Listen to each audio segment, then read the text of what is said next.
Hello, जय माता दी प्यारे प्यारे लड्डू जैसे स्टूडेंट्स, कैसे हो? आई होप कि सब बढ़िया होंगे। देखिए, आज 10th क्लास के अंदर हम एक नया चैप्टर स्टार्ट करने वाले हैं, चैप्टर 3 दो चरों वाले रैखिक समीकरण। ठीक है ना? तो अपन नया चैप्टर स्टार्ट कर रहे हैं, तो बिल्कुल जीरो लेवल से शुरू करने वाला हूँ इस चैप्टर को मैं। बात कर रहे हैं सबसे पहली चीज़ तो समीकरण की। तो समीकरण मैंने पहले भी बता रखा है तुमको कि बहुपद से समीकरण चले थे अपन। दूसरा चैप्टर अपन ने कंप्लीट किया था बहुपद, चौथा किया था द्विघात समीकरण। क्या अंतर था दोनों में? तो भाई बहुपद जिसमें केवल व्यंजक था, बराबर के साथ में लेफ्ट में भी कुछ आ गया, मतलब दोनों तरफ कुछ आ गया, तो वो क्या बन गया अपने पास? समीकरण। इसका मतलब इस बार दो चरों वाले रैखिक समीकरण थे। अब देखो बहुपद में अपन ने क्या किया था वो समझो पहले। तो बहुपद में अपन ने खाली इतना देख लिया था, जैसे x² - 2x + 3। ठीक है ना? ये बहुपद था। अपन ने जब किया था द्विघात समीकरण वाला चैप्टर 4, तब उसके अंदर x² - 2x + 3 = 0 इतना हो गया था। और तो क्या था? ये द्विघात समीकरण। अब अपन आए हैं दो चरों वाले रैखिक समीकरण नए चैप्टर पे। दो चरों वाले रैखिक समीकरण। पहले तो रैखिक समीकरण की बात कर लेता हूं। तो रैखिक समीकरण वो होते हैं जिसमें हमेशा जो अधिकतम घात होगी ना वो एक ही रहेगी। ठीक है ना? बात भी क्या कर रहा है? दो चर वाले। किसकी बात कर रहा है? दो चरों वाले रैखिक समीकरण की। तो अब इसमें एक ही चर है, तो उसमें क्या हो जाएगा? दो चर आ जाएंगे। कुछ भी हो सकता है, लेकिन दो चर आ जाएंगे। अब x और y आ जाएंगे, ये दोनों चर हो गए। फिर क्या बोल रहा है? रैखिक समीकरण। इसका मतलब अधिकतम घात क्या रहेगी? एक। तो सबसे पहले अगर चैप्टर के नाम को समझे तो दो चरों वाले, तो चर पूरे चैप्टर के अंदर दो चर मिलने हैं अपने को, x और y, दो चर वाले। फिर बोलेगा रैखिक समीकरण। तो रैखिक समीकरण अधिकतम घात भी कितनी रहेगी? इसकी एक रहेगी। और अब इसको दो चर वाला जो रैखिक समीकरण होगा ना, उसको रिप्रेजेंट करने का तरीका क्या होगा? तो देखो, रैखिक समीकरण जो होगा उसको हम कैसे लिखेंगे? रैखिक समीकरण दो चर वाला, ठीक है ना, इसको मैं हमेशा लिखूंगा ax + by + c = 0। ठीक है? एग्जाम्पल भी बताऊंगा अभी मैं आपको इसके। ठीक है ना? चाहो तो इसको नोट करना, वरना इसको नोट करने की जरूरत नहीं, क्योंकि ये पहले कर चुके हैं अपन। देखो आगे, अब बात करते हैं अपन ये तो हुआ रैखिक समीकरण ax + by + c। For example, जैसा मैंने आपको बता दिया कि 4x - 3y - 8 = 0। तो यहां पर a की जगह पे कौन है? 4, b की जगह पे कौन है? -3, और c की जगह पे कौन है? -8। ये इस तरीके से चलता है। मान लो इसको अपन कुछ आगे पीछे कर दें। जैसे एक एग्जाम्पल मैंने ले लिया, दूसरा कुछ एग्जाम्पल जिसको मैंने बोल दिया आपको कि ये है प्लस ही करता है 8y = 3x - 4। अब ये है, तो ये जो है ना, ये बिल्कुल अलग तरीके का है क्वेश्चन अभी, लेकिन अपने को क्या करना होगा? इस फॉर्मेट में लिखेंगे, उसके बाद में ए बी और सी के मान निकलेंगे। तो पहले क्या करो? 8y को इधर लेकर के आओ, 8y की साइड चेंज करूंगा तो क्या आएगा? देखो 3x, 8y इधर आएगा तो -8y हो जाएगा। फिर ये -4 है, बराबर में 0। अब देखो a बराबर कितना है? 3, b बराबर कितना है? -8, और c बराबर कितना है? -4। ठीक है ना? ये इस तरीके से तो इसमें a b और c के मान निकलेंगे। अब इसका मतलब क्या है? देखो, इसको अपन रैखिक समीकरण क्यों बोल रहे हैं? तो इसको रैखिक समीकरण इसलिए बोल रहे हैं क्योंकि जब भी मैं इसके लिए ग्राफ बनाऊंगा तो वो एक सरल रेखा बनेगी। क्या बोल रहा हूं मैं? इसको रैखिक क्यों बोलते हैं? क्योंकि जब मैं इसका ग्राफ बनाऊंगा तो वो क्या बनेगी? हमेशा एक सरल रेखा बनेगी। ठीक है ना? अब देखो, मैंने रैंडमली ऐसे ही ये एग्जाम्पल ले लिया, तो इसका तो ग्राफ पता नहीं कैसा बनेगा। मैं एक एग्जाम्पल लेकर के आपको ग्राफ बना करके बताता हूं। जैसे मैंने ले लिया एग्जाम्पल 2x - 3y = 6। ठीक है? ये ले लिया मैंने ग्राफ। अब इसका मैं क्या कर रहा हूं? ये ले लिया समीकरण, रैखिक समीकरण, दो चर वाला रैखिक समीकरण। इसके लिए एक बार ग्राफ बना करके बताता हूं आपको कि मतलब क्या होता है एक्चुअल में, रैखिक समीकरण का मतलब क्या है। मैंने ले लिया ये ग्राफ, देखिए। ठीक है? ग्राफ ले लिया। ग्राफ के अंदर 1 2 3 4, -1 -2 -3 -1 -2 -3, 1 2 और 3। ये है आपके पास में y अक्ष, y', x और x'। अब मैं क्या कर रहा हूं? इसके लिए ग्राफ बनाना चाहता हूं मैं। तो ग्राफ बनाना है मतलब कि उसके लिए 2 पॉइंट तो कोई से भी बनाने पड़ेंगे। मैंने मान लिया x और y, इसको एक डब्बे में मैं इस तरीके की टेबल बना देता हूँ। इसके लिए समझना, मैंने अपने मन से मान लिया। देखो, आप x के y के मान अपने मन से कुछ भी मान सकते हो। x का मान कुछ भी मान सकते हो, उसके लिए y का मान कुछ अलग मिलेगा। जैसे एक की नहीं 2 4 5 7 वैल्यूज़ निकाल के बता देता हूँ ताकि समझ में आए, है ना, इसलिए थोड़ा सा और बड़ा ही कर देता हूँ इसको। देखो मैंने अपने मन से x की जगह पे 0 मान लिया एक बार। अगर x की जगह पे 0 माना, अच्छा देखो ग्राफ के बारे में भी एक बार अच्छे से बता देता हूँ। ये y अक्ष है, ये x अक्ष है, ये जो बीच में होता है ना इसको अपन मूल बिंदु बोलते हैं, 0,0 होता है ये, ठीक है। ये 1 2 3 4 ये सारे पॉजिटिव साइड में चल रहे हैं, ये सारे नेगेटिव चल रहे हैं, ये सारे नेगेटिव चल रहे हैं नीचे, ये ऊपर पॉजिटिव चल रहे हैं। कोई भी बिंदु होता है ना उसको अपन x, y पे लिखते हैं, मतलब पहले जो लिखा होगा वो x का कोऑर्डिनेट होगा, मतलब x का निर्देशांक होगा, बाद में जो लिखा होगा वो y का निर्देशांक होगा। इतना अपन 8 9 में पढ़ करके आए हैं, इसलिए अभी रफली मैंने और जल्दी बता दिया। बात करूं मैं x और y, मतलब इसमें बना रहा हूं, तो मैंने x अपने मन से 0 रख दिया। अगर x 0 रख दिया ना तो y क्या होगा वो समझना, थोड़ी सी रफ वर्क करते हैं। x अगर 0 रख दिया तो 2 गुणा 0 माइनस 3y बराबर 6 आ गया, ठीक है ना। ये पूरा 0 हो गया, मेरे पास माइनस 3 बराबर 6 आ गया, तो y बराबर क्या आ गया 6 बटा माइनस 3, 3 से काटा 2 बार और ये माइनस का साइन, इसका मतलब y बराबर क्या आया -2, तो y बराबर क्या आया -2। अगर ये मैंने अपने मन से y को 0 मान लिया होता तो मान लो क्या फ़र्क पड़ता है, y को 0 मान लिया तो देखो y को 0 माना, अब थोड़ा सा शॉर्ट में करना, y को 0 माना मतलब 3 गुणा 0 0 हो गया, तो अपने पास में 2x बराबर 6 रह गया, तो x बराबर क्या हो गया 6 बटा 2, 2 से काटा 3 बार, x का मान क्या आ गया 3, तो x का मान क्या आ गया 3, ठीक है। और कुछ मान लो आप, मैं देखो आपको कोशिश ये कर रहा हूँ कि इजी से इजी हो, तो हमेशा क्या करना, कोशिश ऐसी करना कि यहाँ पर अगर 0 ले लूँ ना तो क्या कैलकुलेशन इजी हो जाएगी, कुछ ज़्यादा करना नहीं पड़ेगा। इधर भी 0 ले लूँगा तो कुछ ज़्यादा करना नहीं पड़ेगा। अदरवाइज मान लो मैंने x की जगह पे 1 ले लिया अपने मन से, अगर x की जगह 1 ले लिया, अब देखो क्या क्या करना पड़ेगा भाई। x की जगह पे 1 लिया तो ये हो गया 2 गुणा 1 माइनस 3y बराबर 6, पूरा सॉल्व करना पड़ेगा, समझना। तो 2 एकम 2 माइनस 3y बराबर 6, अब क्या होगा 2 उधर जाएगा तो 3y बराबर 6 माइनस 2, ये कितना हो गया 4, और इधर है y, ये -3 इसके बटे में आएगा, तो कितना आ गया y -4 बटा 3, -4 बटा 3, ठीक है। कोई बात नहीं, मैं y की जगह पे 1 लेकर के देख लेता हूँ। y की जगह पे 1 ले लिया मैंने, y की जगह 1 लिया तो ये हो गया 3 एकम 3, सुनना 2x माइनस 3 इस जगह पे 1 ले लिया अपन ने बराबर 6, ठीक है ना। 2x माइनस 3 बराबर 6, 2x बराबर 6 प्लस 3, x बराबर कितना आएगा 6 और 3 9, और बटे में आ गया 2, तो इधर क्या आ जाएगा 9 बटा 2। अब देखो -4 बटा 3 9 बटा 2, इनको इसमें ग्राफ के अंदर प्रदर्शित करना थोड़ा सा हार्ड होता है, इसलिए मैंने कहा कि ऐसे नंबर लेना जिसको अपन आसानी से रिप्रेजेंट कर दें। अब देखो मैं इसको और इसको तो नहीं दर्शाने वाला, क्योंकि वो अपने आप मतलब अपने आप आ जाएंगे यहाँ पर जब मैं रेखा बनाऊंगा, तो मैं इसको मिटा करके बिंदु बताता हूँ अब आपको। ये तो पूरी कैलकुलेशन थी। देखो पहला बिंदु मैंने माना इसको, तो पहला बिंदु यहाँ से क्या मिला आपको a, x का 0 y का -2, दूसरा बिंदु मिला यहाँ से b का क्या 3,0। अब ये दोनों बिंदु देखो कहाँ है, तो a 0 -2, x पे तो 0 और y पे -2, कहाँ होगा ये रहा, ये बिंदु रहा मेरा a, ठीक है। दूसरा बिंदु क्या है b 3,0, मतलब x पे तो 3 और y पे 0, ये रहा वो बिंदु, ठीक है। ये अपना दूसरा बिंदु b। अब क्या करना, इन दोनों को आप सीधी सीधी लाइन खींच करके मिला देना। ये जो लाइन है ना, ये लाइन, ये रेखा किसको दर्शा रही है, ये रेखा है आपकी 2x माइनस 3y बराबर 6। अब ध्यान करो मैंने क्या बोला, रैखिक समीकरण क्या होगा, हमेशा ax plus by plus c के फॉर्म में लिखा होगा। ये देखो ax plus by plus c के फॉर्म में लिखा हुआ है। इस 6 को इधर ले आना, अगर इस फॉर्म में लिखना चाहे तो 6 को इधर ले आना तो वो -6 हो जाएगा, कोई फर्क नहीं पड़ता। रैखिक समीकरण क्यों बोलते हैं, क्योंकि इसका जब ग्राफ बनाता हूं ना तो हमेशा सरल रेखा मिलता है, इसलिए रेखा से उसको रैखिक समीकरण बोल देते हैं। कैसे, तो देखो इसका मैंने ग्राफ बनाया, ये आपके सामने, ये एक सरल रेखा बन गया, ठीक है ना, ये सरल रेखा बन गया। हालांकि ये बिल्कुल रफली बनाया है लेकिन फिर भी सरल रेखा दिख रहा है। अब इसके अंदर बिंदु देख लेना, एक 1,-4 बटा 3, x पे तो 1, x पे 1 और -4 बटा 3, मतलब ये बिंदु इधर कहीं आ रहा होगा। 4 बटा 3 सॉल्व करके देखोगे ना तो क्या आएगा -1.333, तो ये इस जगह पर कहीं आ रहा होगा, -1 से कुछ ज्यादा इस जगह पॉइंट। और एक है 9/2,1, x पे 9/2, 9/2 का मतलब क्या होता है 4.5।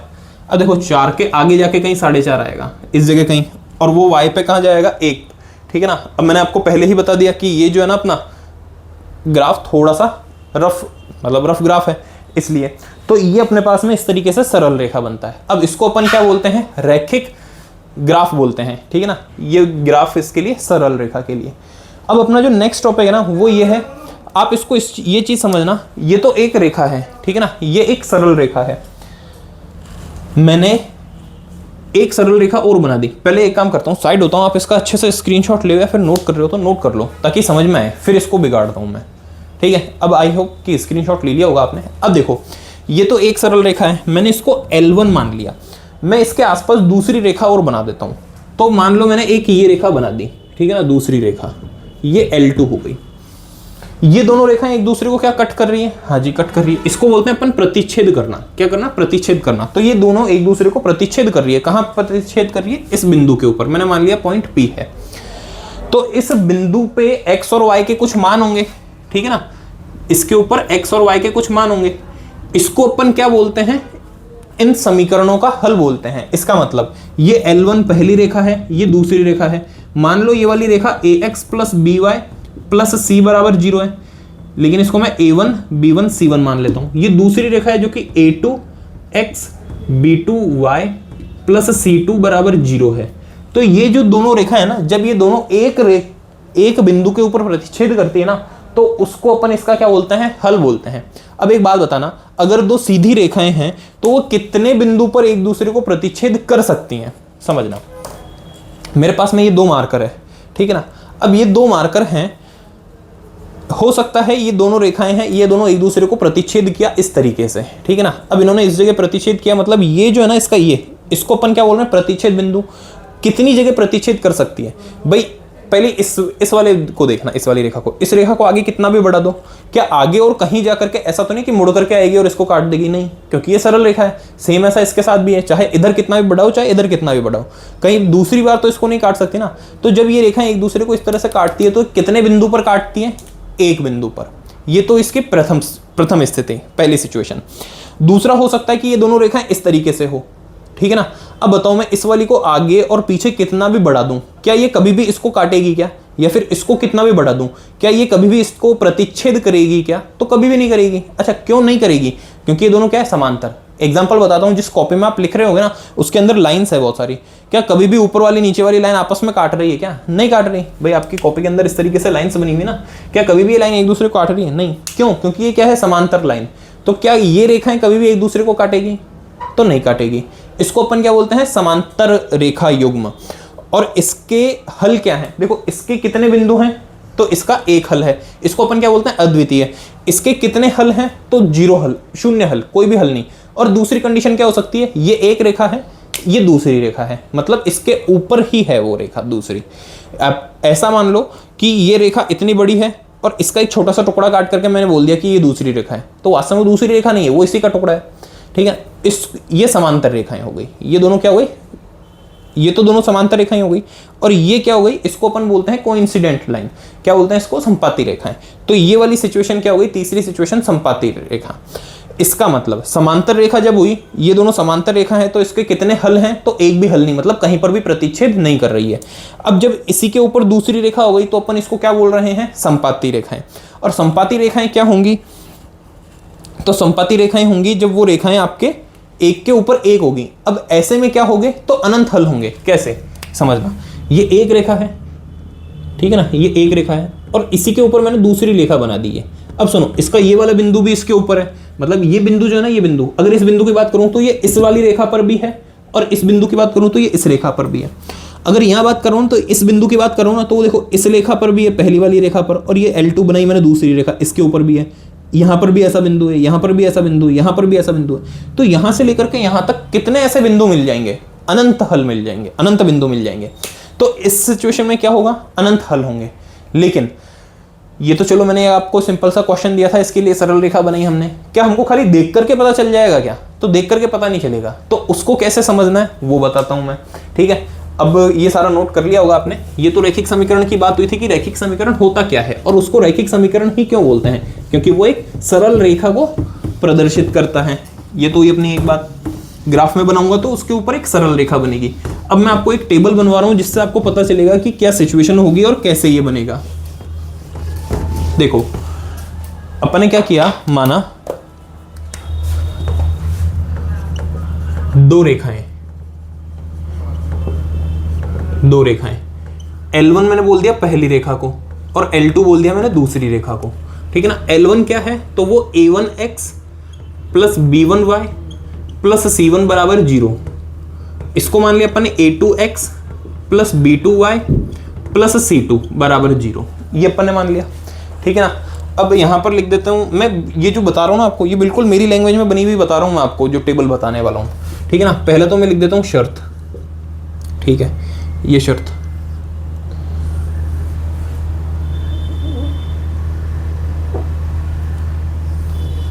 ठीक है।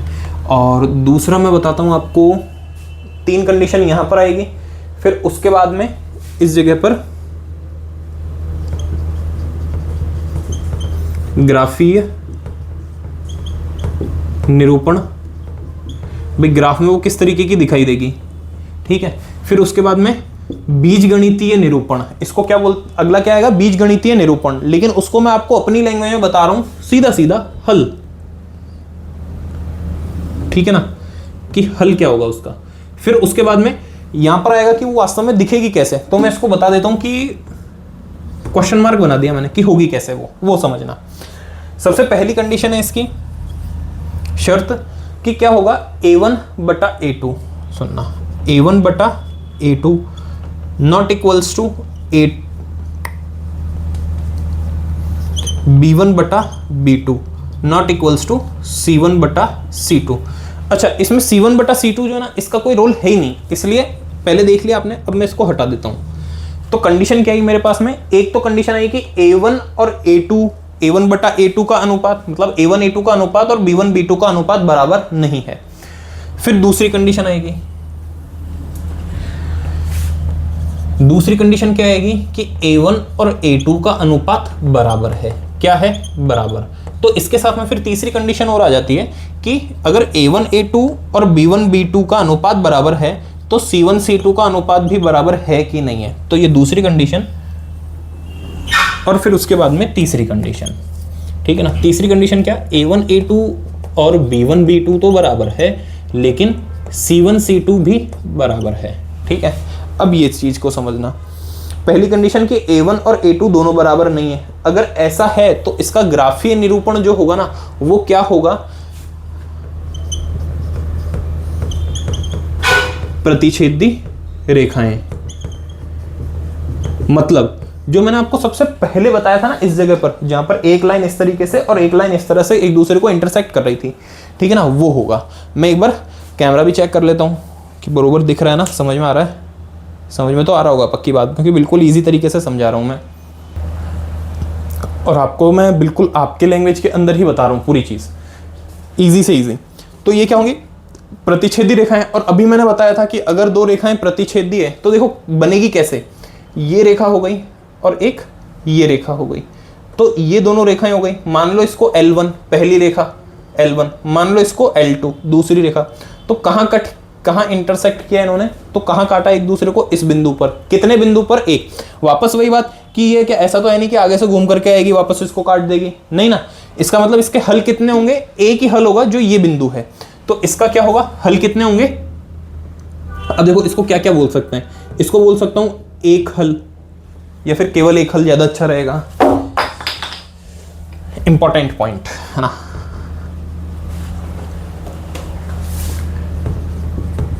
केवल एक हल, कई बार इसको अपन क्या लिख देते हैं, अद्वितीय हल। अद्वितीय मतलब जिसके जैसा दूसरा नहीं है, तो अद्वितीय हल।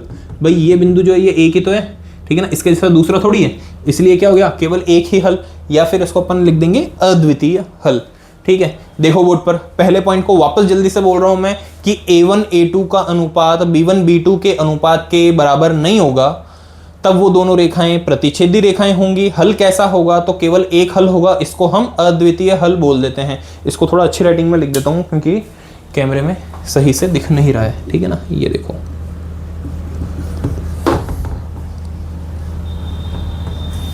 देखिए, और थोड़ा बड़ा भी लिख देता हूं, केवल एक हल, या फिर इसी को हम बोलते हैं अद्वितीय हल, ये हुआ ये। अब देखो आगे, दूसरी कंडीशन ये है कि क्वेश्चन ऐसा कि A1 A2 का अनुपात बराबर B1 B2 के, लेकिन C1 C2 बराबर नहीं हो, तो ऐसे को अपन क्या बोलते हैं, ये रेखाएं इस तरीके की होगी। पहले बना देता हूं मैं। अब ये दोनों रेखाएं क्या हैं, ये दोनों रेखाएं हैं समांतर, ठीक है ना, ये निशान होता है समांतर के लिए। ये L1 रेखा है और ये L2 रेखा है। तो ये दोनों रेखाएं कैसी होंगी, समांतर रेखाएं। कैसी होगी, समांतर रेखाएं। और जब समांतर रेखाएं होंगी तो क्या होगा, कोई हल नहीं, कोई हल नहीं। क्योंकि हल क्या होता है, या फिर ऐसा बोल दूं उनका इंटरसेक्टिंग पॉइंट या फिर प्रतिच्छेदी बिंदु, जहां वो एक दूसरे को काटेंगी। तो ये तो आपके कॉपी में जो इतनी सारी लाइंस बनी ना, वो है जो कहीं भी एक दूसरे को नहीं काट रही हैं। तो ये क्या है, कोई हल नहीं है इनका। फिर तीसरी कंडीशन और आखिरी कंडीशन, इसके अलावा कोई कंडीशन पे ध्यान भी नहीं देना और होती भी नहीं है, ठीक है। तीसरा क्या है, A1 बटा A2 बराबर B1 बटा B2 बराबर C1 बटा C2। अगर सबका अनुपात बराबर आ गया, क्या बोल रहा हूं मैं, सबका अनुपात बराबर आ गया। अगर सबका अनुपात ही बराबर आ गया, इसका मतलब कहीं ना कहीं वो एक ही लाइन है। जो मैंने आपको भी कंडीशन बताई कि ये एक लाइन है L1, इसी के ऊपर दूसरी लाइन आ गई, ठीक है ना, इसी के ऊपर दूसरी लाइन आ गई, ये लो। इसका मतलब कहीं ना कहीं ये दोनों लाइन अलग नहीं है, एक ही है। एक ही लाइन का टुकड़ा काट के अपन ने बोल दिया कि ये लो दूसरी लाइन होगी, तो ऐसा थोड़ी होता है। तो ऐसे में क्या होगा भाई, इसके हल कितने होंगे, इसका प्रत्येक बिंदु इसका हल है, इसका मतलब अनंत हल हो गए, ठीक है ना। कितने हो गए, अनंत हल। बड़ा लिखूं थोड़ा,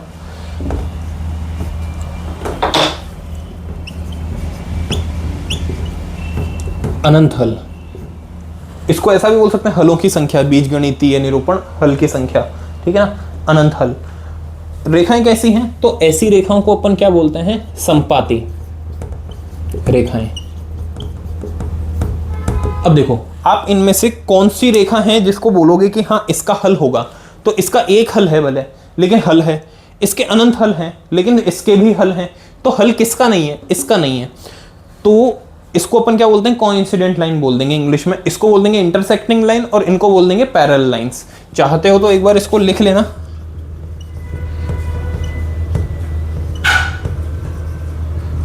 इंटरसेक्टिंग लाइंस, इसको बोलते हैं पैरेलल लाइंस, और इसको बोलते हैं अपन कोइंसिडेंट लाइन।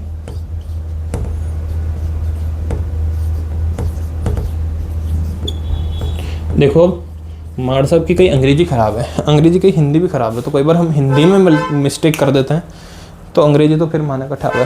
ये बात से इंग्लिश की भावनाओं को समझ जाना। ये इंटरसेक्टिंग लाइन है, पैरेलल लाइन है और कोइंसिडेंट लाइन है, वैसे स्पेलिंग सही होगी।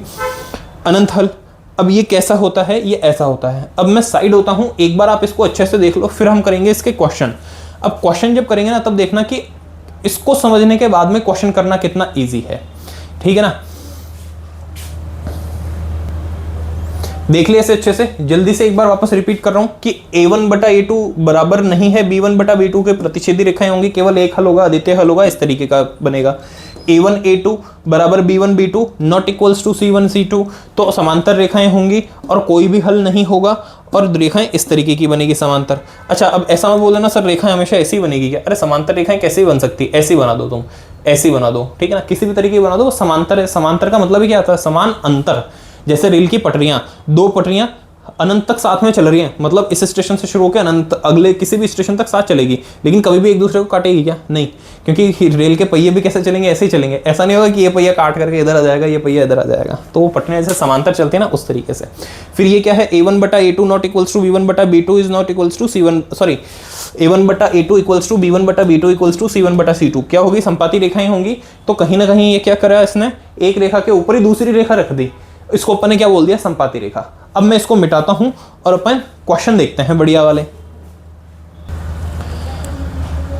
अब देखो स्टूडेंट, अपन छोटे से कॉन्सेप्ट को सीख करके आ गए हैं प्रश्नावली 3.1 पे, ठीक है ना। क्वेश्चन को शॉर्ट में मैंने लिख दिया है। क्वेश्चन क्या है, पहला क्वेश्चन, पहले तो क्वेश्चन ये बोल रहा है आपको कि इनको ग्राफीय निरूपण विधि से हल करना है, मतलब कि जो भी इसका आंसर आएगा वो अपने को निकालना है, ग्राफीय निरूपण विधि से सॉल्व करना है। क्वेश्चन क्या है, क्वेश्चन देखो कि एक, मैं आपको पढ़ कर बताता हूं, मैंने शॉर्ट के अंदर लिख रखा है, देखना बोर्ड पर। क्वेश्चन इस तरीके से है कि कक्षा 10 के 10 विद्यार्थियों ने एक गणित की पहेली प्रतियोगिता में भाग लिया। यदि लड़कियों की संख्या लड़कों की संख्या से 4 अधिक है तो प्रतियोगिता में भाग लिए लड़कों और लड़कियों की संख्या ज्ञात कीजिए। ठीक है ना स्टूडेंट, ये तो था अपना क्वेश्चन, मैं इसको शॉर्ट में लिख दिया। अब देखो इसमें से, क्योंकि चैप्टर का नाम क्या है, दो चर वाले रैखिक समीकरण, मतलब किसी एक को x मानना पड़ेगा, दूसरे वाले को y मानना पड़ेगा। तो किसी भी एक को x मान लो, तो इसको क्या करते हैं, माना लड़कों की संख्या x एवं लड़कियों की संख्या y। तो क्वेश्चन में क्या बोला, कुल विद्यार्थी कितने हैं 10। इसका मतलब इन दोनों को जोड़ूंगा तो कुल विद्यार्थी आ जाएंगे, और वो कितने 10 आएंगे। प्रश्नानुसार पहली समीकरण तो बनेगी मेरी x प्लस वाई बराबर 10, ये बनेगी पहली समीकरण। ठीक है, अब दूसरी समीकरण देखना कि दूसरी समीकरण क्या बनेगी। तो क्वेश्चन क्या बोला, लड़कियों की संख्या लड़कों से 4 अधिक है, इसको तो दे दो 1। पुनः दूसरी वाली लाइन पे आना, लड़कियों की संख्या क्या है y। लड़कियों की संख्या लड़कियां लड़कों से 4 अधिक, मतलब लड़कों की संख्या कितनी है x, जितनी भी होगी उसमें क्या होगा 4 जोड़ूंगा, उसमें 4 जोड़ूंगा तब लड़कियों की संख्या आएगी। ठीक है ना, इसमें 4 जोड़ूंगा तब लड़कियों की संख्या आएगी। ये बन गया।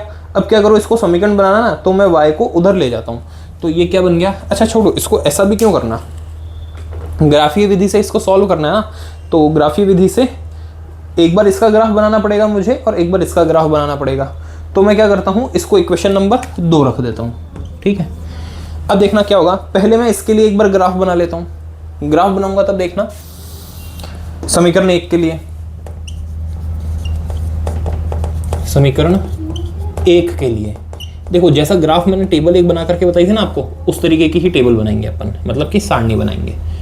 ये देखिए x और y, देखो मान जो आपका मन हो वो ले लेना। ठीक है ना, 0 0 ले लेना, 1 2 ले लेना, 4 3 ले लेना, 4 ले लेना, 5 ले लेना, माइनस में ले लेना भले ही। मैं यहाँ पर मान आपको बहुत सारे लेकर के बता दूंगा, लेकिन ग्राफ बनाने के लिए 2 बिंदु काफ़ी होते हैं। सरल रेखा है ना, तो वो बनाने के लिए 2 बिंदु काफ़ी होते हैं। तो मैंने x की जगह पे एक बार 3 ले लिया, समझना, x की जगह पे मैंने ले लिया 3 नहीं लेता हूँ मैं, थोड़ा ग्राफ जिससे मेरा इजी बने, तो मैंने x की जगह पे 2 ले लिया। अच्छा, x की जगह पे अगर 2 ले लिया तो देखो 2 की साइड चेंज करूंगा तो इधर आएगा 10 के पास में, 10 माइनस 2 हो जाएगा, तो y कितना मिलेगा 8। ठीक है, मान लो मैंने x की जगह पे 4 ले लिया, अगर x की जगह पे 4 ले लिया तो 4 को मैं साइड चेंज करके उधर ले जाऊंगा तो 10 में 4 जाएंगे तो 6 हो जाएंगे। इसका मतलब x की जगह 4 लूंगा तो y की जगह पे 6 आ जाएगा। ठीक है, तो यहाँ से पहला बिंदु क्या मिल गया अपने को 2,8, और दूसरा बिंदु क्या मिल गया 4,6। ठीक है, अब मैं क्या कर रहा हूँ, समीकरण 2 के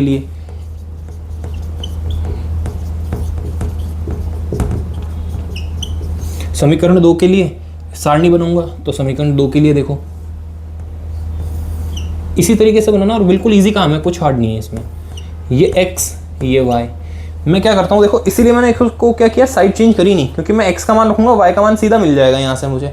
x का मान मैंने 0 रख दिया, अपने मन से 0 रख दिया, तो 0 प्लस 4 4 ही हो गया, तो y का मान कितना आ गया 4। अब x की जगह पे क्या करूँ भाई, इस बार करो x की जगह पे कुछ और मान रख दो। मैंने x की जगह पे 2 रख दिया, x की जगह पे अगर 2 रख दूंगा तो y की जगह पे क्या आएगा 6 आएगा। देखो यहाँ से जो बिंदु मिला मैं इसको PQ नाम देता हूँ, तो 0,4 और Q क्या मिला 2,6। अब मुझे क्या करना है, ये सारे 4 बिंदु आ गए अपने पास में, AB इस वाली रेखा के लिए और PQ इस वाली रेखा के लिए, इनको मैं ग्राफ में बनाऊंगा। तो ग्राफ बनाते हैं। देखो ग्राफ थोड़ा ऊपर नीचे हो सकता है, क्योंकि बोर्ड में बनाने में और खास तौर से इस बोर्ड पे बनाने में हार्ड होता है, मुश्किल होती है, एरर हो सकता है। इसीलिए अगर आप लोगों का साथ रहा तो बहुत जल्दी डिजिटल बोर्ड आ जाएगा अपने पास में, डिजिटल बोर्ड, स्मार्ट क्लास होगी फिर आपके, तो उसके अंदर ग्राफ बहुत आराम से बनेगा और बहुत अच्छे से बनाना भी सिखाऊंगा। वैसे अभी कोशिश कर रहा हूँ मैं कि पूरा अच्छे से अच्छा बनाऊँ। देखो मेरे पास में x का जो अधिकतम मान है ना 0, 4, 0, 2 ही चल रहा है, तो मैं यहाँ पर इतनी दूरी पे ले लेता हूँ। थोड़ा और ले लूँगा तो भी चलेगा, क्योंकि बहुत जगह अपने पास में 1, 2, 3, 4, 1, 2, 3, 4। -1 -2, वैसे माइनस की जरूरत नहीं क्योंकि मैंने माइनस के अंदर एक भी नंबर नहीं लिया ना, तो मैं इसका प्रथम चतुर्थांश ही बनूंगा, मतलब केवल इतना इतना बनूंगा ना तो चल जाएगा। इसलिए ये मैं खाली बना रहा हूँ -1 -2, इसकी जरूरत पड़ेगी ही नहीं अपने को, पहले पहले में ही काम हो जाएगा अपना। फिर y पे देखना, y के ऊपर 8 भी आ रहा है तो 6 भी आ रहा है, तो फिर एक काम करते हैं, इस ग्राफ को मैं सेट ऐसा करता हूँ कि आपका प्रथम चतुर्थांश ही बन जाए, काफ़ी होगा।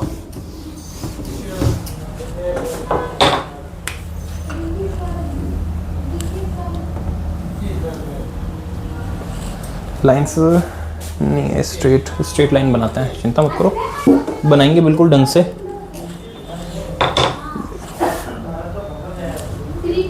ठीक है, अब देखो इसे 1 2 3 और 4, ये मुझे 6 तक चाहिए, तो इस पे बना देता हूं मैं 1 2 3 4 5 6, एक एक्स्ट्रा लेकर के 7, ठीक है ना। अब इधर लिख देना x एक्सिस, इधर लिख देना y एक्सिस, और इधर लिख देना पैमाना, स्केल। क्या होता है, x अक्ष जो लेते हैं ना यहाँ पर वो लिखना होता है, तो मैंने ये अपने अंदाज से भी लिया है कि 2 सेंटीमीटर, ठीक है ना, एक इकाई बराबर 2 सेंटीमीटर। और y अक्ष पे क्या लिया है, तो y अक्ष पे लिया है मैंने एक इकाई 1 सेंटीमीटर, ठीक है। अब देखो आगे बढ़ते हैं, सबसे पहले 2,8 बनाना बिंदु, तो 2,8 कहाँ होगा, देखो x पे, अरे ठीक है y पे तो 8 तक जा रहा है, मतलब थोड़ा और ऊपर करना होगा, मतलब इसको वापस एडजस्ट करते हैं थोड़ा सा।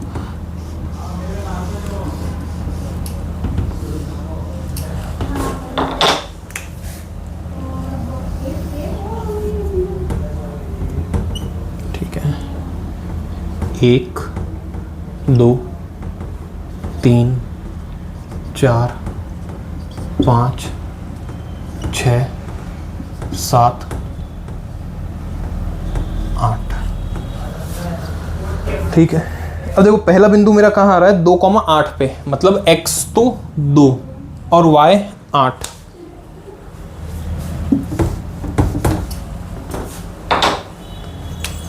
x 2, ये रहा x 2 और y 8, इस जगह पर आया पहला बिंदु, यह है बिंदु A, ठीक है। इधर लिख देता हूं पार्ट फर्स्ट, ठीक है ना, ये बिंदु A। दूसरा देखो बिंदु B 4,6, तो आ जाओ 4,6, x पे 4 ये रहा, ठीक ना, x पे 4 ये रहा और 6 लेकर के आऊंगा तो वो लगभग इस जगह पर आएगा, 4 और 6, ये बिंदु B आ गया। क्या करो, इन दोनों को मिला दो, ये अपने पास में पहली रेखा आ गई। कौन सी पहली रेखा, कौन सी थी अपने, x प्लस वाई बराबर 10, x प्लस वाई बराबर 10, ठीक है ना, ये आ गई पहली रेखा। अब दूसरी रेखा देखना, तो दूसरी रेखा के लिए बिंदु 0,4, मतलब x पे तो 0 और y पे 4, ये वाला बिंदु P। फिर Q पे कौन सा बिंदु, 2,6, x का 2 और y का 6, ये रहा बिंदु 2,6, ठीक है ना, Q 2,6। इन दोनों को भी क्या करो, मिला दो, आगे तक ले जाओ।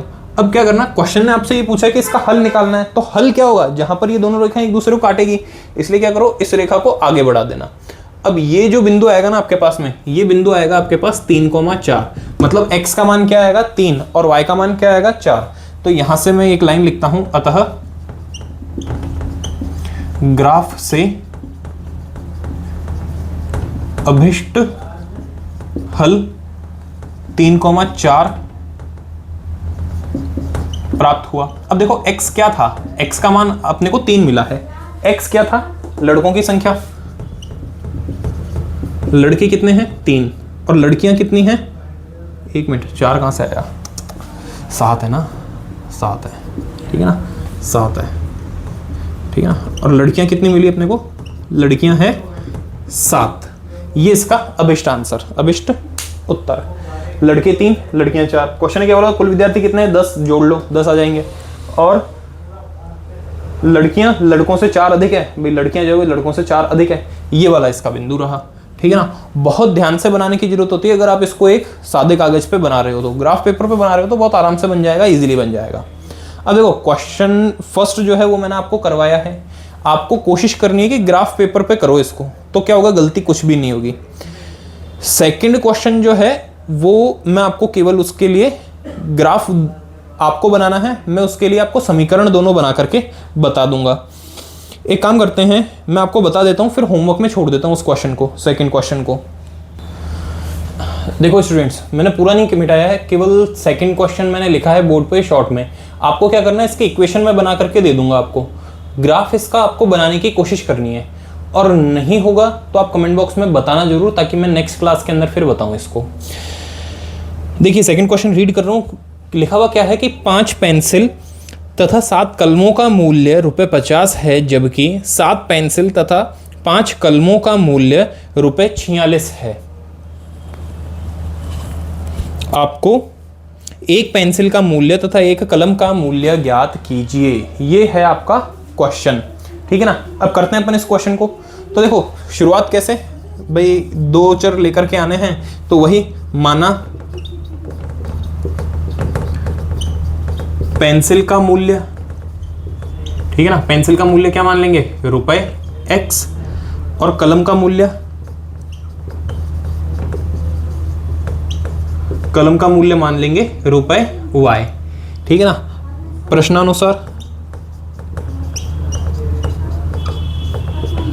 प्रश्नानुसार करेंगे इसे, तो क्या होगा, देखो पहले क्या बोल रहा है, 5 पेंसिल, तो एक पेंसिल का मूल्य, अब तो ऐसा समझ लो ये मार्कर है, ठीक है ना, मान लो ये मार्कर है 40 रुपए का, ठीक है। अगर एक मार्कर 40 रुपए का है, तो 2 मार्कर की रेट क्या होगी, 80 रुपए। और वो 80 कैसे आया आपके पास में, तो 80 आया भाई 2 से गुणा कर दिया तब आया। अच्छा मैंने पूछा 3 मार्कर की कैसे क्या रेट होगी, तो आप क्या बोलेंगे 120 कैसे आया, तो वो क्या आएगा, जब आपने एक की रेट को कितने की निकालनी उससे गुणा कर दिया, बस। अब मैंने यहां पर क्या माना, मैंने माना कि एक पेंसिल का मूल्य क्या है, X रुपए। क्वेश्चन ने बोला 5 पेंसिल लिया आपने, तो 5 पेंसिल का मूल्य क्या हो जाएगा, 5 गुणा X, मतलब कि 5X। फिर पेंसिल की कलम का मूल्य क्या है, तो देखो कलम का मूल्य Y है, तो 7Y प्लस 7Y बराबर कितना आ जाएगा, 50। ये आया आपके पास में। अब क्या करना, इसके लिए समीकरण बना लेना, समीकरण तो बन गया, सॉरी, इसके लिए टेबल बना लेना। तो इसके लिए टेबल बनाऊंगा तो क्या बनेगी, देखो X और Y,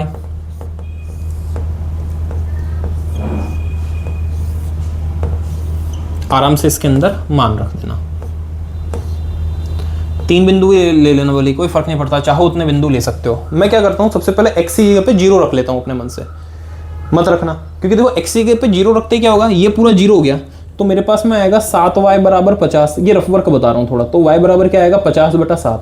भाग पूरा जाएगा नहीं तो ग्राफ में बना नहीं पाएंगे अपन इसको, मतलब बना लेंगे लेकिन ढंग से बनेगा नहीं, इसलिए मैं Y बराबर 0 लूँ तो क्या आएगा, समझना। सबसे पहले मैंने Y बराबर 0 ले लिया, Y बराबर 0 लेते ही ये पूरा 0 हो गया, तो मेरे पास में आ गया 5X बराबर 50। 5 से काट देना इसको 10 बार, 5 × 50 होता है, इसलिए तो इधर कितना आएगा 10। तो पहला बिंदु आ गया अपने पास में 10,0, ठीक है। अब दूसरा बिंदु, X की जगह पे कुछ भी रख करके आप निकाल सकते हो।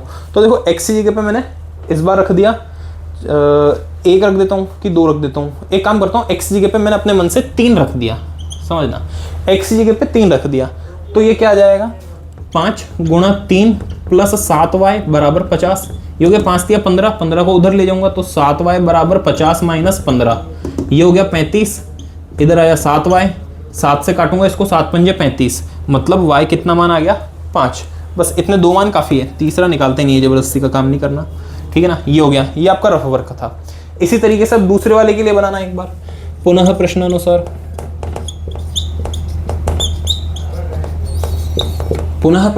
किया अपन ने, तो 7 पेंसिल और 5 कलम है, तो पेंसिल का मूल्य कितना, X, तो इस बार क्या बनेगा, 7X + 5Y बराबर 46, ठीक है ना स्टूडेंट्स। अब क्या, इसके लिए भी आपको इसी तरीके की एक सारणी बनानी होगी, ठीक है, बना लेते हैं। देखो ये X का मान, इधर Y का मान। अब X का मान ऐसा कुछ रखें, ठीक है ना, तो X का मान मैंने क्या किया, अपने मन से 3 रख दिया, एक बार रख करके देखना तो कितना हो जाएगा, 3 रखते ही 7 × 21, तो ये हो गया देखो 21 + 5y बराबर आएगा 46। 21 को ले जाना उधर, तो ये हो गया 46 माइनस 21, 6 माइनस 1 5 और 4 माइनस 2 2, ठीक है ना। और ये 5y, 5 से काटना इसको 5 बार, इसका मतलब y का मान कितना आ गया, 5 आ गया। अब इसी तरीके से x का मान अपने मन से कुछ भी रख सकते हो, y का मान कुछ भी रख सकते हो, लेकिन ऐसा रखना कि काम अपना इजी से इजी हो। इस बार मैंने क्या किया, y की जगह पे कोई मान रखने की सोचता हूँ मैं, तो y की जगह पे मैं रखता हूँ, अगर 1 रखता हूँ तो 41 बनता है, ठीक है ना, इससे घटेगा नहीं। 2 रखता हूँ तो 10, 36, 3 15 जाएंगे, तो पहले मैंने x के स्थान पे रखा था, ठीक है। तो इसमें से अगर 21 जाते हैं, देखो मैंने अपने मन से y की जगह पे रख दिया 3, ठीक है ना। y की जगह पे 3 रखना तो 31 बनेगा, लेकिन वो जाएगा नहीं। 4 रखूँगा तो ठीक है, एक काम करते हैं, चाहे इसकी जगह पे y की जगह पे कुछ भी मान आप रख सकते हो ना, मैंने 3 रख दिया अपने मन से, लेकिन यहाँ पर इसका मान जो है ना अब वो डिफ़िकल्ट ही आएगा, ठीक है ना। और क्या रख सकते हैं कि इजी से इजी हो जाए ये, तो 7 पंजे 35, ठीक है। तो 35 लाने के लिए मुझे यहाँ पर 11 चाहिए, नहीं होगा। 3 रख दिया मैंने, तो y की जगह पे 3 रख दिया, समझना, y की जगह पे 3 रख दिया तो क्या हो गया, 7x प्लस 15 बराबर 46। 7x बराबर,